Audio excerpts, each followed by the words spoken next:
Okay, next. Juan bought a Bitcoin for 4 years straight. He purchased it for $6, $18, $24, and $18. The current value of these coins is modeled by T of x is equal to 6x to the fourth plus 18x cubed plus 24x squared plus 18x, where x represents the average rate of return plus 1. Find the average rate of return if the coins are worth $81.58. So, pinapahanap yung average rate of return. So, bali, ganito. So, actually, itong formulang ito, nanggaling lang yan sa nanggaling lang yan sa compound interest. No? So, ang sabi kasi, ganito yan eh. Diba, ito yung year 1, 2, 3, 4. Ayan. So, dun sa year 1, bumili siya ng Bitcoin na $6. Tapos sa year 2, bumili siya ng Bitcoin na 18. Tapos sa year 3, bumili siya ng Bitcoin na 24. Tapos sa susunod, bumili siya ng 18 ulit. Okay? Tapos itong ano na to, itong value na to, parang lumalabas nandito tayo sa time na to, sa timeline na to. So, di ba, lumalabas ngayon na ang pagitan lang nito ay 1 year. Tapos ang pagitan nito, 2 years. Ito naman, 3 years. And ito naman ay 4 years. So, parang ganun lang yung modeling ng problem eh.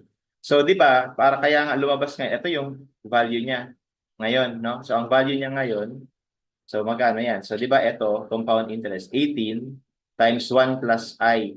Diba? No? Kasi 1 year lang yung pagitan. Tapos itong 24, that's 24 times 1 plus I squared. Kasi 2 taon. Tapos ito namang 18 na to, 18, 1 plus I cube, and so on. Yung 6 naman is 1 plus I to the fourth. So ang ginawa niya lang dyan, itong buong to, ito daw yung X. Tapos alam naman natin na ang rate of return, ito yun eh. Kaya nga sabi niya dito, average rate of return plus 1. So ito yung plus 1. Kumbaga, yun yung parang compound interest or future worth factors, yung X na yun. Anyway, there's nothing really much complicated about this problem. Sabi niya, if the coins are worth $81.58, ano daw yung rate of return? So, bali, ito yung T of X.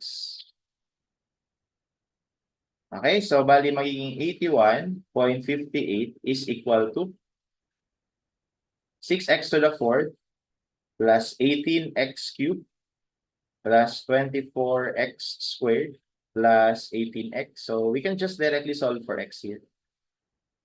So, ang hinahanap natin na x dyan is yung 1 point something dapat. Kasi yun yung value ng 1 plus I. Diba? 1 point something. So, we will have 81.58 6x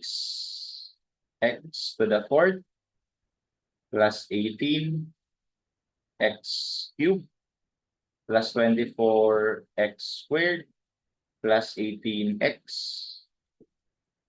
Okay? Ayan. So, yung bali 1.0 or 1.1, no? Okay? So, therefore, yung rate of return would be 1.1 minus 1, no? Kasi yun yung I. Bali, ito yung 1 plus I. Okay? So, therefore, the answer would be 0.1. Okay? And that's letter B.